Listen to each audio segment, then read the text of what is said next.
And let's finish the third chapter of the Whispering Mountain. Bilk and Prigman have taken Owen to a set of 5 houses that are under a cliff, and they figure the cliff is probably going to fall on these houses pretty soon. So once Owen writes these letters they want him to write, they're going to just leave him there. And they've given him some booze to get him going, but Owen is still not wanting to write these letters. Now,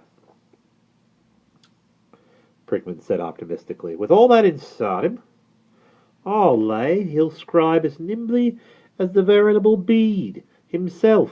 Off you go, my young spragster, and don't act tricksy and make a slobber of it a purpose. 'Cause I can read, don't forget that, even if I can't scribe. My lord, set it down, that's the dandy, my lord. I have the harp what you want of, and will part with same on consideration of 100 gold guineas, same to be left on Devil's Leap, cave atwixt cock-shut and cock-crow afore St. Lucy's Day, or harp will never be seen no more. Got that? And sign it, Owen Hughes.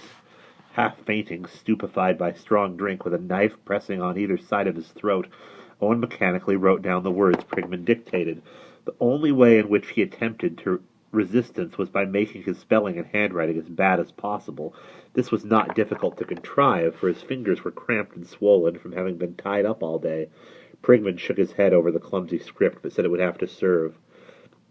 He did not notice the spelling errors. Now another, Cully.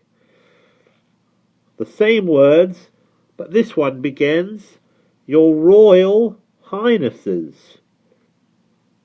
YORROILHYNUCE,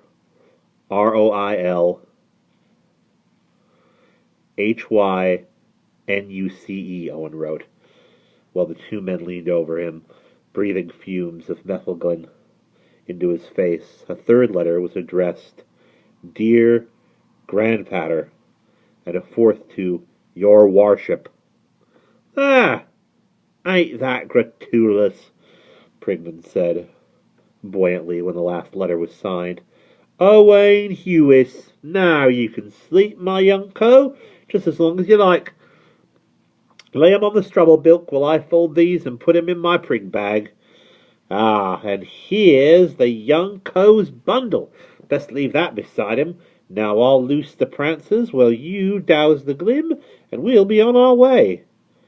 I'll just make certain he doesn't mizzle out of here, said Bilk, and he retied Owen's hands and made various other arrangements, while Prigman, having folded the letters and put them carefully in a satchel, went to untether the horses. All rug, said Prigman, meeting Bill outside.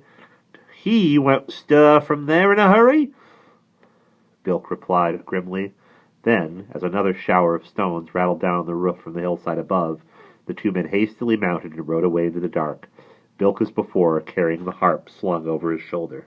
And that is the end of Chapter 3.